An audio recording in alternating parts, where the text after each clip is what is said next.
a tous 24 heures dans une journée et c'est étonnant de voir ce que peuvent accomplir certaines personnes en une journée et c'est aussi étonnant de voir ce que certaines personnes n'arrivent pas à accomplir en une seule journée. Alors c'est important d'être maître de son temps, de devenir le gestionnaire de son temps parce que si on ne domine pas sur notre temps, c'est le temps qui va dominer sur nous et qui va déterminer ce que nous allons faire, ce que nous n'allons pas faire et ce qui sera accompli. Alors comment avoir une vie efficace et prospère? La première des choses, ça va être de déterminer notre priorité numéro 1, parce que cette priorité va être celle qui va déterminer les autres priorités, qui va déterminer là aussi où on va donner et investir notre temps. Et notre première priorité, c'est le Seigneur. C'est notre relation avec Dieu. Et lorsque je dis relation, c'est pas notre vie d'église, le ministère, etc. C'est vraiment notre relation avec lui, nos temps avec lui. Et on va lire ensemble dans Matthieu 22. Un verset que beaucoup déjà vous connaissez, Matthieu 22, 37, « Tu aimeras le Seigneur ton Dieu de tout ton cœur, de toute ton âme et de toute ta pensée. » C'est le premier et le plus grand commandement. Et voici le second qui lui est semblable, « Tu aimeras ton prochain comme toi-même. » De ces deux commandements dépendent toute la loi et les prophètes. De ce commandement, qui est le premier, le plus grand des commandements, dépend tout le reste de ta vie, c'est-à-dire d'aimer le Seigneur de toute ta force, de mettre le Seigneur en premier dans ta vie. Ça doit être ta priorité numéro 1. Ça veut dire que le reste va devenir secondaire, doit rester constamment secondaire. Ta famille, même si c'est important, ton travail, l'église, le ministère, les enfants, tout ça, c'est important, mais ça ne peut pas devenir la priorité numéro 1. Parce que sinon, si c'est ta famille qui est la priorité numéro 1, tu vas penser juste en fonction de ta famille et tu vas réfléchir pour ta famille et tu vas peut-être délaisser ton travail à ce moment-là, tu vas manquer de sagesse, tu vas manquer d'organisation. Alors si on a la bonne priorité, c'est-à-dire le Seigneur en numéro 1, tout le reste va s'organiser naturellement et va s'organiser d'une manière sage et d'une manière extrêmement productive. Parce que tout ça, dans le secondaire, tout est important. Le problème, c'est quelle importance donner à chaque chose.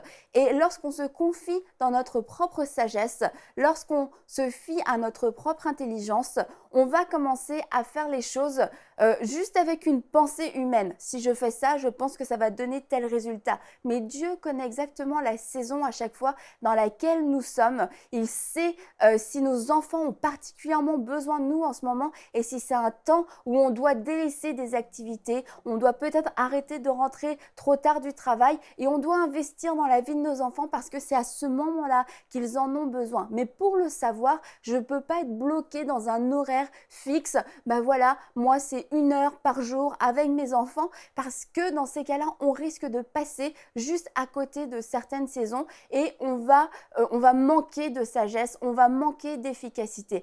Alors que si le Seigneur est notre priorité numéro 1, que c'est lui qui dirige notre vie, que c'est vers lui que nous allons en commençant notre journée, que c'est vers lui que nous allons avant de prendre n'importe quelle décision, avant d'établir un calendrier, il va pouvoir organiser toutes les choses importantes de notre vie. Il va pouvoir nous dire dans une saison particulière, investis plutôt dans ton travail en ce moment. Et lorsque Dieu nous parle, il n'y a il y aura une grâce spéciale pour faire ce qu'il nous appelle à faire. S'il nous dit investis-toi dans ton travail, reste un peu plus tard en ce moment dans ton travail, travaille un peu plus, va un peu plus tôt. Oui, mais ma vie familiale, je te le dis, investis-toi dans ton travail et confiance que Dieu va s'occuper de ta famille, que Dieu va prendre soin de ta famille, que ça ne créera pas de manque. La Bible nous dit que la bénédiction de l'Éternel enrichit et elle n'est suivie d'aucun chagrin.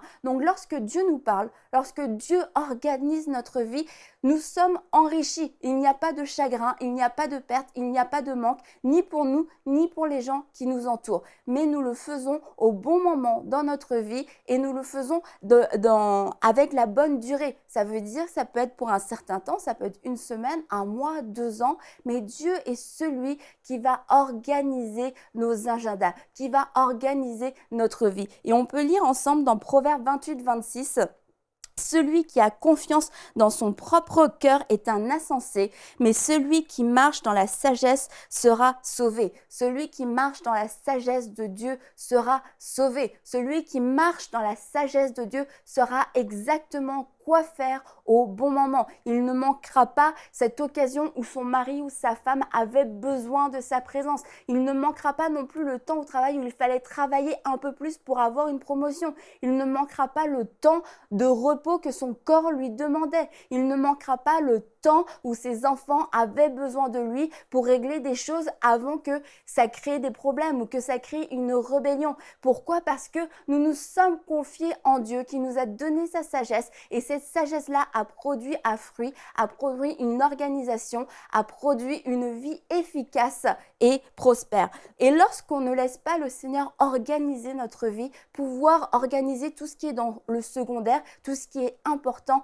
on va le faire avec nos propres forces et avec notre propre intelligence, comme on l'a dit au début de cette vidéo. Et là, on va agir quelquefois avec de la frustration, avec des envies personnelles, avec même quelquefois des peurs. Des gens disent non, moi je veux rentrer pour mes enfants parce que j'ai peur que ça crée un manque.